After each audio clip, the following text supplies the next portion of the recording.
Hello everyone, good morning, नमस्कार। कैसे हैं? आई होप आप सब बहुत बढ़िया होंगे। आपकी तैयारी बहुत ही बेहतरीन चल रही होगी। आज की क्लास में हम जेंडर स्टीरियोटाइप के बारे में कुछ डिस्कस करने वाले हैं। इससे पहले जो हमारी क्लास 22 थी उसमें भी हमने जेंडर स्टीरियोटाइप के कुछ पीवाईक्यू क्वेश्चंस के बारे में डिस्कशन किया था। और आज की क्लास में भी हम बहुत ही इंपॉर्टेंट यानी जो क्वेश्चन बार बार प्रीवियस में रिपीट हो रहे हैं, हम उन्हीं क्वेश्चन को लेके आए हैं जो आपके लिए बहुत ज्यादा इंपॉर्टेंट हो रहे हैं। और अगर आप किसी भी टीचिंग एग्जाम की तैयारी कर रहे हैं, लाइक वो सीटेट हो सकता है, यूपीटेट हो सकता है, रीट हो सकता है, केवीएस हो सकता है, जिन जिन एग्जाम्स में सीडीपी आती है उन एग्जाम्स के लिए आप हमसे जुड़ सकते हैं और आपकी तैयारी बहुत ही बेहतरीन हो जाएगी। तो आई होप आप कोशिश करता हूं कि मतलब जितने भी मैंने वीडियो दिए हुए हैं सभी में हमने प्रीवियस ईयर क्वेश्चंस को ही अपलोड किया है जो बार बार रिपीट होते हैं, तो आपका टाइम वेस्ट बिल्कुल भी नहीं करेंगे। चलिएगा पढ़ते हैं क्लास नंबर 22 में फिर से जेंडर स्टीरियोटाइप को। आज की क्लास में यानी कुछ इंपॉर्टेंट चीजों को समझने वाले हैं कि जिसे थ्योरी को भी समझेंगे थोड़ा थोड़ा, कि क्वेश्चन कहीं से भी पूछ दिया जाए तो आप इजीली उसको अटेम्प्ट कर सको। अगर आप पहली बार चैनल पे आए हो तो प्लीज लाइक शेयर कर दीजिएगा ताकि जब भी मैं अगली वीडियो बनाऊंगा तो आपके पास नोटिफिकेशन आ जाएगा। तो आज की क्लास में हम समझेंगे कि जेंडर क्या होता है, जेंडर सामाजिक है, सेक्स क्या होता है और जेंडर स्टीरियोटाइप यानी रूढ़िवादिताएं क्या होती हैं। इनको समझने के बाद में हम जेंडर बायस समझेंगे यानी लैंगिक पूर्वाग्रह क्या होता है। आज जो है सीडीपी फिनिश हो जाएगी, मतलब अभी तक मैंने सीडीपी के बहुत सारी वीडियो अपलोड कर दिए हैं। 23 सेशन तो इधर हो गए, बाकी पहले भी मैं सीडीपी को अपलोड कर चुका हूं। तो सीडीपी आज फिनिश करके कोई नेक्स्ट टॉपिक लेके आऊंगा मैं आपके लिए, चाहे हिंदी हो सकता है या फिर हम साइंस को लेके आएंगे। क्लियर इतनी बात? तो हो सके तो पढ़ने की कोशिश कीजिए। देखो नोटिफिकेशन तो आ ही जाएगा, बस आप तैयारी अपनी अच्छी करते रहिएगा। देखो हर क्वेश्चन को एकदम बेहतरीन तरीके से बताएंगे, हर क्वेश्चन को एकदम डिटेल में पढ़ने वाले हैं ताकि कोई सा भी क्वेश्चन इससे रिलेटेड आ जाए तो आप उसको वहां पे इजीली अटेम्प्ट कर पाओ। चलिए सबसे पहले हम समझते हैं कि जेंडर होता क्या है यानी लिंग क्या है, इसको हम समझेंगे पहले नंबर में, क्योंकि ये हमारे लिए बहुत ज्यादा इंपॉर्टेंट है। चलिए देखो, अगर जेंडर की बात करी जाए कि जेंडर होता क्या है, लिंग क्या है, तो कभी कभी आपके सामने सेक्स लिख के आ जाएगा और कभी आपके सामने जेंडर लिख के आ जाएगा। दोनों को हिंदी में लिंग बोलते हैं। क्या बोलते हैं? दोनों को ही हिंदी में लिंग बोलते हैं, लेकिन ये दोनों अलग अलग हैं। देखो एकदम सिंपल तरीके से आप समझ लीजिएगा कि जब भी आपके सामने सेक्स लिखा आएगा, मतलब देखो हिंदी में दोनों जगह पे लिंग लिखा होगा, लेकिन एक बार आप अपनी निगाह जो है इंग्लिश वाली लैंग्वेज पे डाल लीजिएगा, क्योंकि हिंदी में तो दोनों जगह पे लिंग होगा, इंग्लिश में एक जगह पे सेक्स लिखा होगा और एक जगह पे जेंडर लिखा होगा, है ना। तो अगर लिंग आपके सामने सेक्स लिखा तो सेक्स जो है वो एक बायोलॉजिकल कॉन्सेप्ट है। कैसा? बायोलॉजिकल यानी ये एक जैविक कॉन्सेप्ट है। कैसा? जैविक कॉन्सेप्ट है। लेकिन अगर आपके सामने जेंडर लिख के आ गया है तो जेंडर जो है वो एक सोशल कॉन्सेप्ट है, यानी एक सामाजिक रचना है। कैसी? एक सामाजिक रचना है। और सामाजिक रचना का मतलब क्या है कि जेंडर जो है इसका मतलब क्या है कि लड़का है लड़की है, लड़का ये काम करेगा लड़की ये काम करेगी। ये सारी चीजें रूढ़िवादिताएं जो है ये सब समाज ने बनाई है। किसने बनाई है? समाज ने बनाई है। इसीलिए जेंडर जो होता है वो सामाजिक होता है।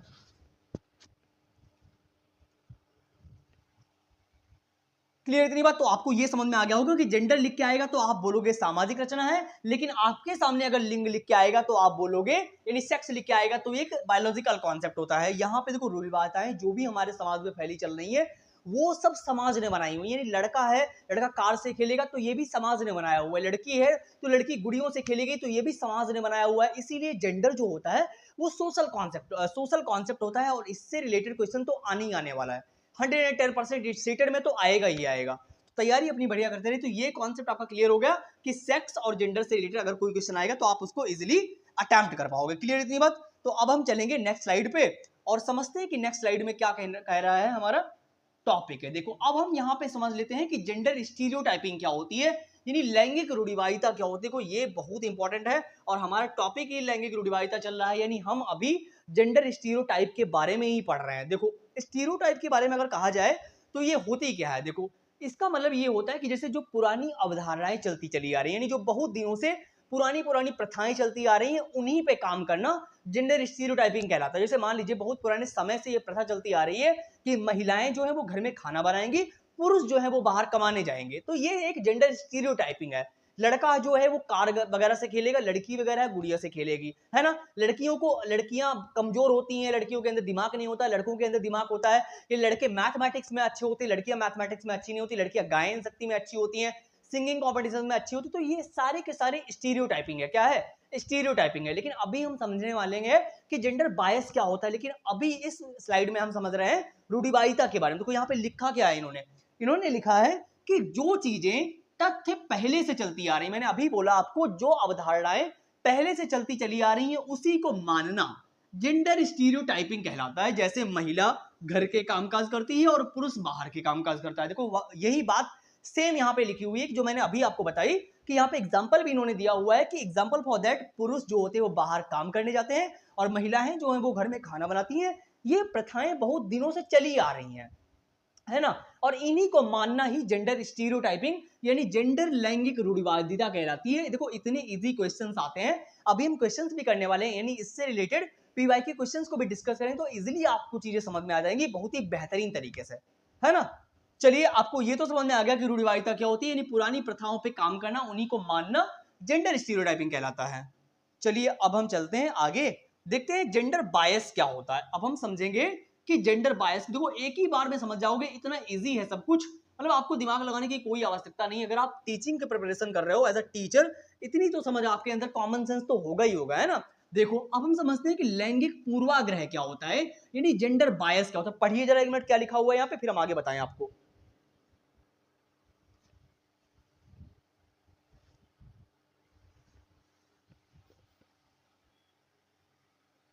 देखो क्या बोल रहे हैं यहाँ पे, देखो जेंडर बायस का मतलब क्या है, यानी रूढ़ि लैंगिक पूर्वाग्रह का मतलब क्या होता है। जैसे मान लीजिए एज अ टीचर आप क्लासरूम में पढ़ा रहे हैं, एज अ टीचर आप क्लासरूम में पढ़ा रहे हैं और आपका रुझान जो है कभी लड़कों की तरफ ज्यादा हो जाता है, कभी लड़कियों की तरफ ज्यादा हो जाता है। मतलब कहते हैं कि ये पढ़ने में अच्छे होते हैं, लड़कियां पढ़ने में अच्छी नहीं होती। मतलब ऐसी कोई भी बात जहां पे आपका झुकाव यानी आपका रुझान जो है एक तरफ हो रहा हो, चाहे वो लड़कों की तरफ आप तारीफ कर रहे हो या लड़कियों की तरफ तारीफ कर रहे हो आप, तो वहां पे जेंडर बायस हो जाता है, यानी लैंगिक पूर्वाग्रह हो जाता है। जब आप एक तरफ बोलते हो कि लड़के अच्छे होते हैं मैथमेटिक्स में, लड़कियां अच्छी नहीं होती मैथमेटिक्स में, है ना। तो ऐसे में क्या होता है, इस तरीके की बातों को आप जेंडर पूर्वाग्रह के नाम से जाने जाते हैं अगर आप ऐसी कोई बात करते हो। लेकिन आपको क्या करना है, सभी को एक साथ लेके चलना है। तो वही बात यहाँ पे लिखी होगी कि इसमें मेल और फीमेल में अंतर किया जाता है। मतलब मैंने अभी बताया यहाँ पे क्या होगा, आपको अंतर मिलेगा, यानी दोनों तरफ, दोनों में से आप किसी की एक तरफ आपका रुझान होगा, है ना। जैसे स्कूल सिंगिंग कंपटीशन में बॉयज और गर्ल्स में से गर्ल्स को प्राथमिकता देना, यानी जैसे मान लीजिए अगर सिंगिंग की बात आ गई तो आपने ऐसे बोल दिया कि हाँ भैया लड़कियां तो सिंगिंग में अच्छी होती हैं और लड़कियां तो बढ़िया गाती हैं, लड़के भी सिंगर हैं, ऐसी बात नहीं है ना। तो यहाँ पे ये बात हो गई कि यहाँ पे लड़कियों को आपने बिना देखे बोल दिया कि लड़कियां सिंगिंग में अच्छी होती हैं, उन्हें ही आपने प्राथमिकता दे दी, तो आपका रुझान एक तरफ झुका हुआ है गर्ल्स की तरफ। तो ये एक लैंगिक पूर्वाग्रह है, यानी पूर्व अवधारणा है, आप उसी को मानते चले हुए आ रहे हो। आगे लिखा हुआ है एग्जाम्पल और लिखा हुआ है, एक टीचर को हमेशा दोनों को बराबर मानना चाहिए। एज अ टीचर आपको दोनों को ही बराबर मानना है ना। आपको ऐसा नहीं बोलना लड़के अच्छे होते लड़कियां अच्छी होती, आपके लिए दोनों समान है, एक जैसे हैं, है ना। लड़का लड़की में अंतर नहीं करना चाहिए। एज अ टीचर की यहाँ पे बात हो रही है कि अगर आप एक टीचर हैं और तो आपको क्या करना चाहिए, दोनों को ही साथ लेके चलना चाहिए। जबकि जो कमजोर बच्चे होते हैं उनके लिए आपको अलग से टीचिंग लर्निंग मटेरियल प्रोवाइड कराना चाहिए, या टीचिंग लर्निंग या टीचिंग मेथड्स अलग अलग प्रोवाइड कराओ ताकि वो भी आगे बढ़ सके। बट हो सके तो उनको साथ में लेके चलिए, ये आपका फर्ज है एज अ टीचर। क्लियर यहाँ पे, तो इतनी बात तो आपको समझ में आ गई होगी कि जेंडर बायस क्या होता है। अब हम क्वेश्चंस को करते हैं, देखते हैं हमारे क्वेश्चन क्या कह रहे हैं। रूढ़िवादिताओं से रिलेटेड हमारे क्वेश्चन है और इसके बारे में देखो, इस क्वेश्चन के बारे में मैंने आपको पहली स्लाइड में बता दिया था कि जेंडर क्या है। अब आप कमेंट में बताइए कि इसका आंसर क्या होगा, फटाक से कमेंट करिए कि इसका आंसर क्या होगा, बताइएगा।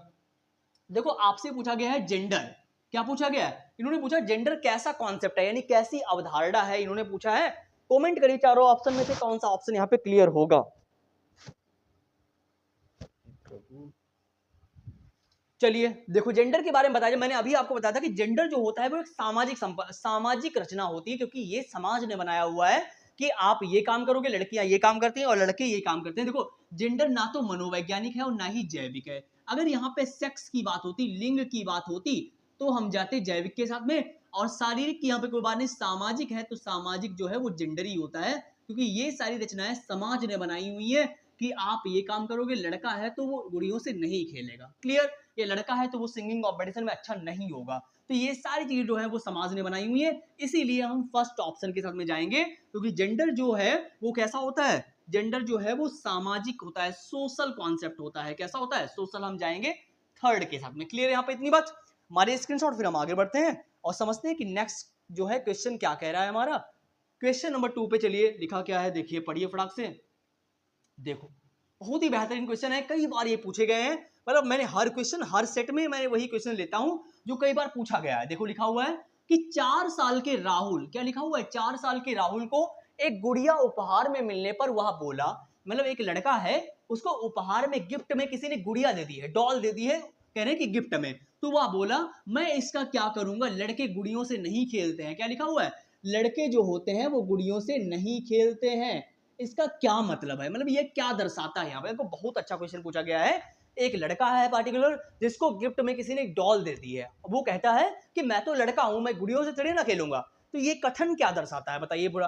क्या ये जेंडर प्रासंगिकता है, या जेंडर पक्षपात है, जेंडर रूढ़िवादिता है, या जेंडर समता है, बताइए फटाक से। देखो यहाँ पे ये एक पहले से प्रथा चलती हुई आ रही कि लड़का जो है वो गुड़ियों से नहीं खेलेगा, है ना। यहाँ पे किसी के रुझान की बात नहीं हो रही कि लड़के की तरफ झुके हुए हैं, लड़की की तरफ झुके हुए हैं। तो जेंडर किसी जेंडर को आप प्राथमिकता तो दे नहीं रहे हो यहाँ पे, है। ये जेंडर पक्षपात तो नहीं हो रहा यहाँ पे, जेंडर समानता इक्वलिटी तो आप कर नहीं रहे हो। ये एक जेंडर रूढ़िवादिता है। क्या है ये, एक जेंडर रूढ़िवादिता है, एक पुरानी प्रथा है जिसको ही आप मानते चले आ रहे हो कि लड़का जो है वो गुड़ियों से नहीं खेलेगा। क्लियर। चलिए अब चलते हैं हम आगे, क्वेश्चन नंबर 3 पे चलेंगे और समझेंगे क्वेश्चन नंबर 3 क्या कह रहा है। फटाक से पढ़िए। देखो बहुत ही बेहतरीन क्वेश्चन है अपने आप में, और एक बार आप पढ़ोगे आप जवाब दे जरूर पाओगे अगर आप थोड़ा सा भी दिमाग लगा रहे हो। देखो यहाँ पे क्या बोल रहे हैं कि जेंडर रूढ़िवादिता को रोकने के लिए एक अध्यापक द्वारा कक्षा में प्रयोग की जाने वाली कौन सी विधि उचित नहीं है। यानी इन्होंने हमसे क्या किया है, निगेटिव पॉइंट पूछा हुआ है कि क्लासरूम में जो ये जो रूढ़िवादिताएं फैली होती हैं इसको खत्म करने के लिए क्लास में क्या इंपॉर्टेंट नहीं है, कौन सा पॉइंट ऐसा है जो इंपॉर्टेंट नहीं है। यानी जेंडर रूढ़िवादिता को रोकने के लिए एक अध्यापक द्वारा कौन सा ऐसा पॉइंट है जो गलत है, इन्होंने बोला है।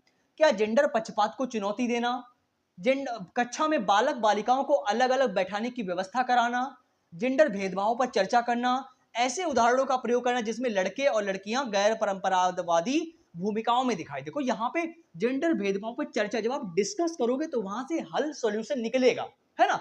तो ये तो बात पॉजिटिव हो गई। यहाँ पे लिखा हुआ है कि ऐसे आप उदाहरण दो जिससे कि क्या हो, गैर परंपरा, ये लड़के के विरुद्ध काम हो, लड़की के विरुद्ध काम हो, कि लड़के भी वहां पे खाना बना रहे हो, लड़कियां बाहर के काम कर रही हो। तो जब आप ऐसे गैर परंपरावादी एग्जाम्पल दोगे तो वहां पे ये जो रूढ़िवादिता है वो कम होगी। तो ये भी पॉजिटिव पॉइंट है। एक लिखा हुआ है ऐसे काम करो जहां पे जेंडर पक्षपात को चुनौती मिले। क्लासरूम में ऐसी बातें पढ़ाओ कि बच्चों को चुनौती मिले कि लड़का भी ये काम कर सकता है, लड़की भी ये काम कर सकती है, दोनों में। तो ये तीनों अपने आप में पॉजिटिव पॉइंट है। एक ही बचा हुआ है कि कक्षा में बालक बालिकाओं को अलग अलग बैठाने की व्यवस्था कराना। ऐसे में जेंडर बायस या जेंडर बायस अलग और फैलेगा, मतलब है। ये कोई सोल्यूशन थोड़ी ना है कि अगर आप लड़के को अलग बिठा दोगे, लड़की को अलग बिठा दोगे तो वहां से कोई सोल्यूशन निकलेगा, है। ऐसे तो रूढ़िवादिताएं बढ़ती चली जाएंगी, बढ़ती चली जाएंगी, ये रोकने का उपाय नहीं है। तो ठीक है, यही निगेटिव पॉइंट है, जो गलत है वही सही है, क्योंकि पूछा ही इन्होंने हमसे गलत था। चलिए अब चलते हैं हम आगे, क्वेश्चन नंबर 4 पे चलेंगे और समझेंगे कि क्वेश्चन नंबर 4 हमारा क्या कह रहा है। पढ़िए जरा फटाक से, क्वेश्चन नंबर 4 को पढ़िए और जवाब देने की कोशिश कीजिए कि यहाँ पे क्या बात कही जा रही है। देखो लिखा हुआ है कौन सा ऐसा शब्द है जो जैविक अंतरों के लिए होता है। यानी मैंने अभी आपको बताया था कि यहाँ पे जैविक के बारे में पूछ दिया गया। देखो जैविक के बारे में मैंने अभी आपको बताया था कि जहां पे भी जैविक की बात आती है तो जैविक यानी बायोलॉजिकल, क्या सेक्स जो होता है वो बायोलॉजिकल होता है। पहले से आपको पता है कि सेक्स जो है वो बायोलॉजिकल है, यानी लिंग की बात करी जाए तो वो बायोलॉजिकल होता है। लेकिन आगे लिखा हुआ है जबकि शब्द का प्रयोग उन विशेषताओं और स्वभावों के लिए होता है जिसे कि एक विशिष्ट संस्कृति पुरुषों और महिलाओं के लिए उपयुक्त मानती है। क्या होता है वो है, एक समाज के द्वारा सामाजिक जो होता है वो क्या होता है, जेंडर होता है। क्या होता है, जेंडर। तो यहाँ पे क्या आ जाएगा, जेंडर आ जाएगा। दोनों, यही फर्स्ट ऑप्शन क्लियर हो जाएगा हमारा कि लिंग जो है वो बायोलॉजिकल है और जेंडर जो है वो सोशल कॉन्सेप्ट है। कैसा है, सोशल, सामाजिक है। तो हम जाएंगे फर्स्ट ऑप्शन के साथ में। क्लियर इतनी बात। चलिए हमारी स्क्रीनशॉट, फिर हम आगे बढ़ते हैं और समझेंगे कि हमारा 5th क्वेश्चन क्या करे। बहुत गर्मी हो रही भाई, थोड़ा सा पढ़ने की कोशिश कीजिए। मैं भी आपके साथ बहुत मेहनत कर रहा हूं, आप भी करते रहिए। नोटिफिकेशन जब आएगा तो आता रहेगा, अपनी तैयारी को बढ़िया करते रहिए, मजा आ जाएगी पढ़ते पढ़ते। पढ़ते मौज मौज में यार पढ़ लिया करो, इंटरेस्ट लिया करो पढ़ने में, है ना। चलिए देखो क्या बोल रहे हैं कि लड़कों को उपहार में खेलने के लिए अवसर अक्सर कार और यांत्रिक ब्लॉक, लड़कियों को गुड़िया व चित्रकारी के संसाधन दिए जाते हैं। यानी लड़कों को खेलने के लिए ज्यादातर उन्हें कार वगैरह प्रोवाइड की जाती है और लड़कियों को गुड़िया वगैरह दी जाती है। तो यह अनुपयुक्त प्रथा क्या दर्शाती है, मतलब बताइए कि यह अनुप्रयुक्त प्रथा जो है वो क्या कहलाएगी। क्या वो जेंडर स्थिरता है, जेंडर समता है, जेंडर पक्षपात है, जेंडर सशक्तिकरण है, बताइए। यहाँ पे देखो सिंपल आपको दिख रहा है कि दोनों की प्रथाएं चलती है और प्रथा ये जो होती है ये जेंडर स्टीरियोटाइपिंग होती है। लेकिन अगर आपके सामने जेंडर स्टीरियोटाइपिंग ऑप्शन में नहीं है तो आप जाओगे जेंडर पक्षपात के साथ में, क्योंकि जेंडर स्टीरियोटाइप से थोड़ा ही डिफरेंट होता है ये जेंडर बायस।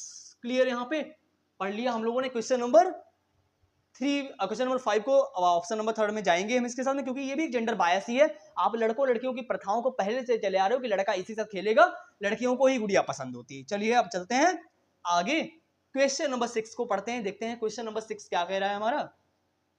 आज जो है हो सकेगा तो हम सीडीपी आज हमारी फिनिश हो ही जाएगी। सेशन नंबर 23 आज का हमारा रहेगा। और आई होप अगर आपको क्लास अच्छी लग रही हो तो प्लीज यार लाइक शेयर कर देना। क्या लिखा हुआ है, जब एक शिक्षक यह समझता है कि स्वाभाविक रूप से लड़के गणित में लड़कियों से अच्छे होते हैं, यह दर्शाता है क्या? एकदम सिंपल सा है, इजीली आप जवाब दे सकते हो कि यहाँ पे बोल रहे हैं एक अध्यापक जो कहता है कि लड़के जो होते हैं लड़कियों से मैथमेटिक्स में अच्छे होते हैं। तो ये कथन क्या दर्शाता है बताइए? देखो यहाँ पे एक तरफ ऑब्वियसली अच्छे से दिख रहा है कि जेंडर बायस है, कि टीचर जो है वो लड़कों की तरफ उसका रुझान है कि लड़के जो होते हैं अच्छे होते हैं मैथमेटिक्स में, लड़कियां अच्छी नहीं होती हैं। जबकि ये प्रथा पहले चलती आ रही है, कोई नीतिपरक काम नहीं हो रहा है यहाँ पे, है ना? कोई लिंग पक्षपाती है या शिक्षा पर या सही दृष्टिकोण है? सही दृष्टिकोण कहाँ से होगा? शिक्षा पर कहाँ? ये एक लिंग पक्षपाती है। आप लड़कों की तरफ आपका रुझान है कि लड़के ही अच्छे होते हैं, मैथमेटिक्स में लड़कियां अच्छी नहीं होती। कई सारे आप एग्जांपल दे सकते हो, कई लोगों के एग्जांपल दे सकते हो जिन्होंने गर्ल्स ने लड़कियों ने मैथमेटिक्स में बहुत अच्छा किया है। क्लियर? यहाँ पे क्वेश्चन नंबर 6 समझ में आ गया होगा। अब हम चलते हैं क्वेश्चन नंबर 7 पे। मुझे लगता है कि अगर आपने 23 और 27 सॉरी 22 और 23 सेशन देख लिया तो जेंडर बायस है, जेंडर स्टीरियोटाइपिंग का कॉन्सेप्ट पूरा आपका क्लियर हो जाएगा, क्योंकि बहुत ही बेहतरीन क्वेश्चन मैंने दोनों सेशन में उठाए हुए हैं। लेकिन वही है, आप क्या करते हो जब पेपर आ जाता है तभी आप पढ़ते हो, इस टाइम पे फॉर्म निकलता है। क्लियर? यहाँ पे क्या लिखा हुआ है, अध्यापिका ने एक कमेटी के प्रधान को सभापति के स्थान पर सभाध्यक्ष लिखा। यह संकेत करता है कि अध्यापिका क्या संकेत करता है, यानी अध्यापिका एक है जिसने एक कमेटी के प्रधान को सभापति के स्थान पर सभाध्यक्ष लिख दिया है, तो वो क्या कहलाएगा? क्या एक से अधिक परिभाषित शब्द का पालन कर रही है? यहाँ पे ऐसा कोई बात नहीं कि कोई परिभाषित शब्दों का प्रयोग कर रही हो। भाषा पर अच्छा अधिकार रखती है अध्यापिका, ऐसा कुछ थोड़ी ना है यार, है? लिंग पूर्वाग्रह है, ये भी नहीं है। एक लिंग मुक्त भाषा का प्रयोग कर रही है अध्यापिका जो है, वो एक लिंग मुक्त भाषा का प्रयोग कर रही है। हम सी ऑप्शन के साथ में जाएंगे। इस सारे के सारे ऑफिशियल आंसर किए, मैं अपने पास से कुछ भी नहीं बता रहा हूं आपको, है ना? इस सारे के सारे ऑफिशियल आंसर किए, बिल्कुल फिक्स है। और फिर भी अगर आपको डाउट लग रहा है तब आप कमेंट बॉक्स में कमेंट कर दीजिएगा, हम उसी क्वेश्चन को नेक्स्ट वीडियो में उठा जरूर लेंगे। चलिए, ये क्वेश्चन जो आया हुआ है ये हेरिडिटी पे आया है, कई बार पूछा गया था, इसीलिए हमें ये उठाना पड़ा इस सेशन में, क्योंकि ये क्वेश्चन 100 टाइम रिपीट हुआ है। अगर आप कितने भी सेट उठा के देख लो तो ये क्वेश्चन बार बार पूछा गया है। क्या लिखा हुआ है, शारीरिक लक्षण जैसे आंखों का रंग, ऊंचाई, बालों का रंग किस बात पर निर्भर करता है? ये तो आप बता ही सकते हो ना, कि अगर हाइट है, आंखों का रंग है, या मतलब कि आंखों का रंग, ऊंचाई, बालों का रंग, बाल कैसे हैं, तो ये सब क्या है? क्या ये मुख्यतः पर्यावरणीय कारक, यानी पर्यावरण इन्वायरमेंट में आपके खानदान में यानी आस पड़ोस में जैसे लोग रह रहे हैं आपकी आंखें कभी वैसी होंगी? हैं? तो ऑब्वियसली गलत है, यहाँ पे ऐसा हो ही नहीं सकता। सांस्कृतिक कारक द्वारा सुनिश्चित होते हैं, आपका समाज कैसा है उसके द्वारा आपकी आंखों का रंग थोड़ी ना बदल जाएगा, है? अनुवंशिकता और पर्यावरण के बीच अंतःक्रिया के कारण आपकी आंखों का रंग थोड़ी ना बदल जाएगा। ये लक्षण जो है ये वंशागत होते हैं, आपकी आंखों का रंग जैसा होता है। आपने देखा होगा कभी कभी जिनके माता पिता की आंखें भूरी भूरी या नीली वगैरह होती हैं, तो उनके बच्चों की भी कभी कभी वैसी हो जाती है ना। तो ये जो है आनुवंशिकी पर निर्भर करता है, ये वंशागत होते हैं। ये लक्षण कैसे होते हैं, हेरिडिटी पर निर्भर करते हैं। कैसे? हेरिडिटी क्या होती है, जब आपके लक्षण आपके संतानों में धीरे धीरे पहुंचते हैं तो उस प्रक्रिया को आनुवंशिकी कहते हैं, जिसके बारे में एजिक टांसले ने सन 1935 में बताया था। क्लियर यहाँ पे इतनी बात? चलिए, ये बात क्वेश्चन आपका क्लियर हो ही गया होगा। अब हम चलते हैं सेकंड लास्ट क्वेश्चन पे। ओवरऑल आज हम कुछ 10 क्वेश्चन ही डिस्कस करेंगे, क्योंकि ज्यादा आप भी बोर ना हो और मैं भी बोर ना हो, है? चलिए, क्वेश्चन नंबर 9 को पढ़िए और जवाब जरूर दीजिए कि क्या बात यहाँ पे बोल रहे हैं। निम्नलिखित में से कौन सा कारक भौतिक एवं सामाजिक दुनिया की जटिल शक्तियों को संबोधित करता है, जो कि बालिका के अनुभवों को उसके विकास के दौरान प्रभावित करते हैं? बताइए कौन सा ऐसा जो ऑप्शन है यहाँ पे जो भौतिक और सामाजिक जटिल शक्तियों के द्वारा हो सकता है? देखो यहाँ पे भौतिक और रासायनिक, भौतिक और जटिल शक्तियों की बात हो रही है, यहाँ पे प्रकृति की बात नहीं होगी, आनुवंशिकता की तो कोई बात ही नहीं हो रही, क्रोमोसोम की बात नहीं हो रही। ये लालन पालन यानी आपका पालन पोषण किस समाज में हुआ है, जहां पे आपने क्या किया, भौतिक और सामाजिक दुनिया की जटिल शक्तियों को संबोधित किया है, आपने अनुभवों को सीखा है, आपका डेवलप हुआ है, विकास हुआ है। तो जहां पे आपका लालन पालन होगा वहीं आपका विकास होगा। क्लियर यहाँ पे? तो ऑप्शन नंबर 3 जो है वो एकदम क्लियर हो जाएगा। अब हम चलते हैं क्वेश्चन नंबर 10 पे और समझते हैं कि क्वेश्चन नंबर 10 हमारा क्या कह रहा है। चलिए लास्ट क्वेश्चन है और इजीली आप जवाब दे पाओगे मुझे लगता है। देखो ये जो है क्वेश्चन डेवलपमेंट से उठाया गया है, बार बार पूछा गया था, तो मैंने सोचा ये भी हम डिस्कस कर ही लेते हैं। लगे हाथ। बताइए विकास की प्रक्रिया के लिए क्वेश्चन है कि बच्चों के विकास की व्यक्तिगत भिन्नताओं को किस पर प्रतिरोधित किया जा सकता है। यानी बच्चों का विकास जो होता है, डेवलपमेंट की प्रक्रिया जो होती है, वो किस बात पर निर्भर करती है, ये यहाँ पे पूछा जा रहा है। आप इजीली समझ सकते हो कि विकास की जब भी बात की जाएगी, यानी जब भी विकास की यानी डेवलपमेंट की बात की जाएगी, तो विकास जो होता है वो आनुवंशिकता